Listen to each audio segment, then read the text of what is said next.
araw na ito ay mamasyal kami kasama ko nga pala ang aking asawa. Naging memorable nga ang pamamasyal para nga sa atin. Ito nga hinahangad ng marami sa atin. Kaya nga't lagi natin pinupuntan ang mga lugar na makapagdulot nga sa atin ng ligaya. At sa pagkataong ito ngay nag-aantay kami ng aking asawa na sasakyan namin na bus. At di nga rin nagtagal ay nakasakay na nga rin kami dahil marami nga dumadaan dito papunta nga sa aming pupuntahan. Dahil ang pamamasyal ito nga ay lugar kung saan nga hindi lamang ang mata ay napapangiti kundi ang ating mga puso. Sa 2 oras nga namin biyahe, salamat ay nakarating na nga rin kami sa aming pupuntahan. Ito nga palang globe na ito ay pinaka-landmark na papunta nga ito sa Mall of Asia. Kaya sarap nga mamasyal, lalo na nga kasama nga natin ang ating mahal sa buhay, pamilya at kaibigan. Wala nga katulad ang kaligayahan kapag narating nga natin ang mga lugar na kung saan bago nga sa ating paningin. Lakad-lakad muna nga kami ng aking asawa. At makikita nga rin dito na may mga puno at meron din mga halaman. Medyo matagal ko na nga palang inaaya ang aking asawa na mamasyal dito. So ito na nga, andito na nga tayo, kaya maraming salamat dahil napagbigyan mo na nga ako. Sa pamamasyal nga talaga, kailangan nga ating gustong-gusto natin lugar ang ating pupuntahan na malubos nga ang ating kaligayahan. Ramihan nga sa mga pamamasyal katulad nga ng mga ganito ay magkakasama ang mga kaibigan at mga kapamilya. At dahil weekend nga, ito nga pagkakataon na kadalasan nagiging banding ng pamilya kapag walang pasok sa trabaho at eskwela. At totoo nga po pala, napakalaki ng SM MOA. At lugar nga na kung saan dinarayo nga ng karamihan. Siyempre pag tayo nga ay napagod kalalakad ay meron naman ditong mabibilan ng mga pagkain. At ngayong andito na nga po pala kami sa SM MOA dahil sa ganda nga ng tanawin at sarap nga ng hangin ng ating nalalanghap. Dito nga rin po pala makikita o matatagpuan ang MOA Arena na kung saan nga ginaganap nga dito ang mga concert ng mga iba't ibang sikat na singer sa buong mundo. Sa aming pagpunta nga dito nga sa MOA ay natuwa nga ako kahit nakakapagod ay kasama ko naman dito ang aking asawa. Salamat sa aking asawa, siya ang higit na nakakaintindi at nakakaunawa. Sila nga ay magiging kasangga natin sa lahat nga ng problema at higit nga sa lahat ay nagmamahal sa atin ng tunay. Paggaba nga namin ng bus, ang una ko nga napansin ito nga malaking globe. Ang globe nga na ito ay nagiliwanag at naginingning tuwing hasapit nga ang gabi na talaga naman nag-i-enjoy ng karamihan nga sa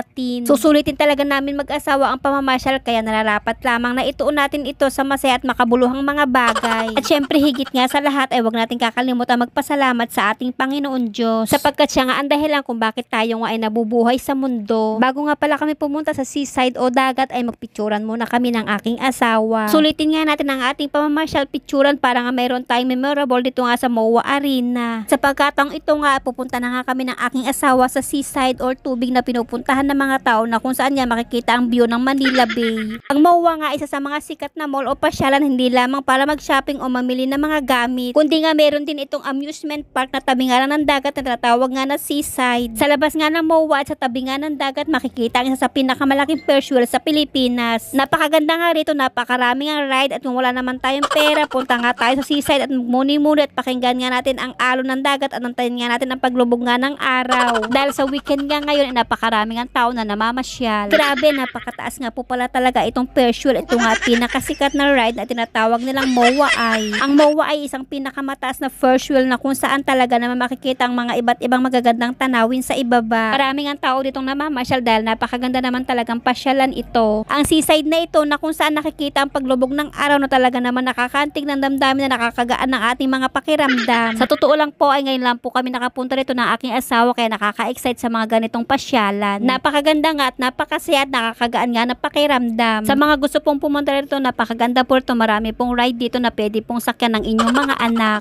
Natagalan nga pala kami ng pagtambay ng aking asawa dito. At napakaganda kasing pagmasdan yung mga ganitong hasakyan pandagat. Ang gustong sumakay dito ay meron naman basta't magbayad lang tayo. Meron nga pala kami narinig na hiyawan at sigawan na puntahan nga namin ito palang ride na ito. Dream Twister nga pala ang tawag dito sa ride na ito. Paikot-ikuting ka talaga. Kailangan ay malakas nga ang loob mo nito kung hindi baka mahimatay ka ng di oras. Sabi, hindi ako hasakay sa mga ganito. Sa Ferris wheel nga hindi pa ako sumasakay mula nung bata pa ako. Ito naman ang boat ride, 200 per head. Sa mga gustong sumakay at magmuni-muni sa gitna nga ng dagat, pwede nga tayo dito. Ito naman yung pinaka-exciting drop tower nga ang tawag dito. Pag may narinig na nga tayo yung bell, hudyat na nga ito para nga ito ay tumaas. Sa mga ganitong ride niya ay hindi nyo ako mapapasakay dito. Ito nga ay baba taas na pabigla-bigla. Grabe, nakakatakot nga talaga kaya ayoko nga sumakay sa mga ganito. Dito naman tayo sa isang ride, Bumblebee ang tawag nga dito. Bawat ride nga nito ay napakaraming ang pila. Talagang sinusulit nga nila ang pagpunta nga nila dito sa SM MOA. Napakasarap talaga at napakasaya dito kasama nga nila ang kanilang mga pamilya.